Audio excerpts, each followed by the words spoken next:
स्वादिष्ट किचनमध्ये आज आपण खारे शंकरपाळे तयार करणार आहोत।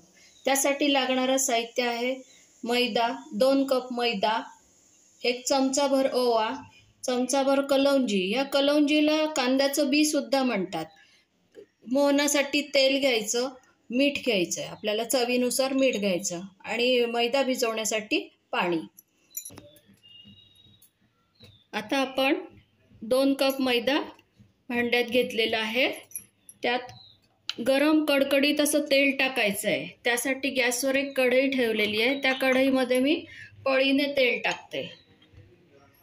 साधारण 1.5 पळी तेल टाकलेलं आहे इथे। 2 कप मैद्याला 1.5 पळी तेल। तोपर्यंत आपण या मैद्यामध्ये ओवा क्रश कर, चमचाभर कलौंजी टाकली आणि चवीनुसार मीठ।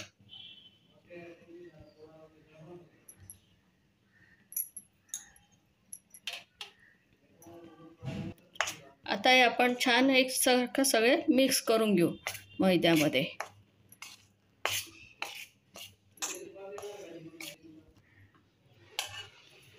बघा आता तेलाला पण इकडे चांगली वाफ आलेली आहे, गरम झालेलं आहे। ते आता याच्यावर थोडे थोडे करत टाकायचे। यामुळे शंकरपाळे असे कुरकुरीत होतात, छान कुरकुरीत होतात।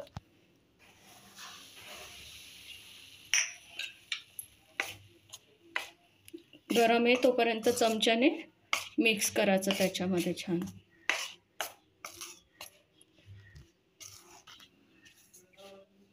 तेल आता गार झालेलं आहे, त्यामुळे आता हाताने सगळ्या मैद्याला तेल लावून घ्यायचं छान। तेल आता थंड झालेलं आहे, त्यामुळे आता हाताने चांगलं मैद्याला लावून घ्यायचं तेल। आता थोडं थोडं पाणी टाकून मैद्यात भिजवून घ्यायचं।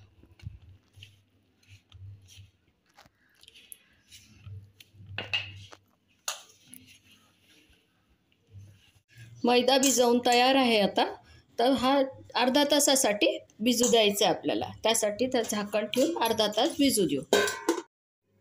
मैदा भिजवून आता तयार आहे। आता आपण शंकरपाळे करायला घेऊ। त्यासाठी आपण आता याचे एकसारखे गोळे करून घेऊ।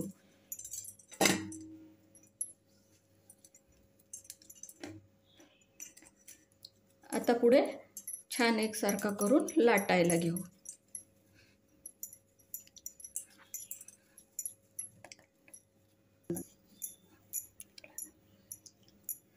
हे पहा लाटून तयार आहे। पोळपाट लहान पडतो म्हणून आपण खोल ताट घेतलेलं आहे आणि त्यावरती साधारण एवढ्या जाडीची पोळी लाटून घ्यायची, बारीक लाटायची। छान कुरकुरीत राहतात ते बारीक शंकरपाळे।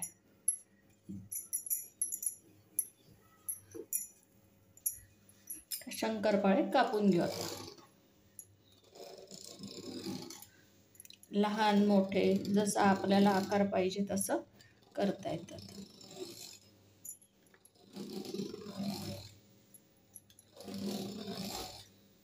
मुलांना शाळेत खाऊ द्यायला पण छान आहे, आपल्याला पण दुपारच्या चहाच्या वेळेस घ्यायला पण छान आहे।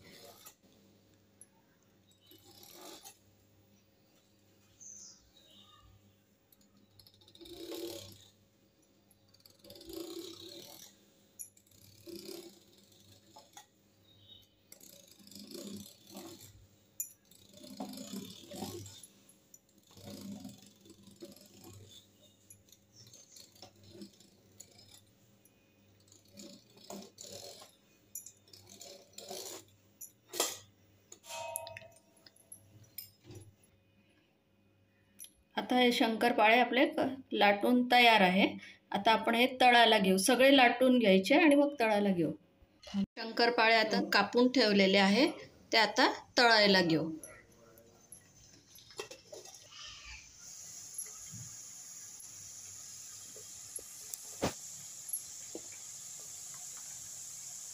गॅस अगदी मंद ठेवायचा, कारण तेल तापलेलं असतं आपलं, तेव्हा गॅस मंद ठेवायचा।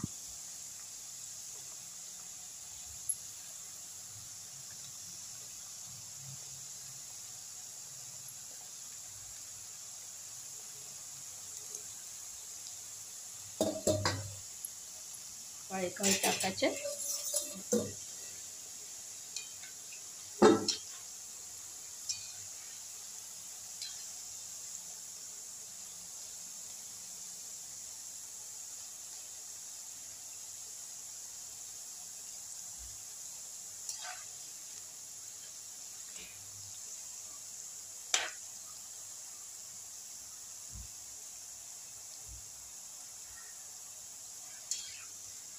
थोडा गोल्डन ब्राऊन कलर येस तोपर्यंत तळायचं आपल्याला.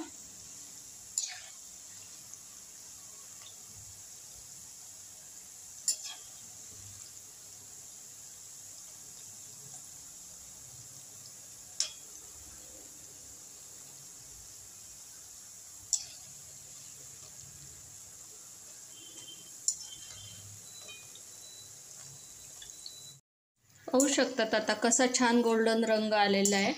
आता काढून घेऊ आपण.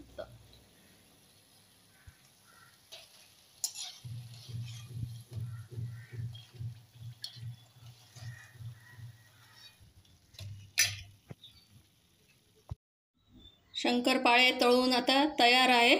आता आपण कसे झाले बघू. बघा किती कुरकुरीत झालेले आहेत. छान डब्यासाठी मुलांना देण्यासाठी चांगले आहेत. चहाबरोबर आपण खाऊ शकतो. त्याच्यानंतर चाट मसाला टाकून सुद्धा खूप छान लागतात. तर आपल्याला माझी रेसिपी आवडली असेल तर लाईक करा, शेअर करा, सबस्क्राईब करा. थँक्यू.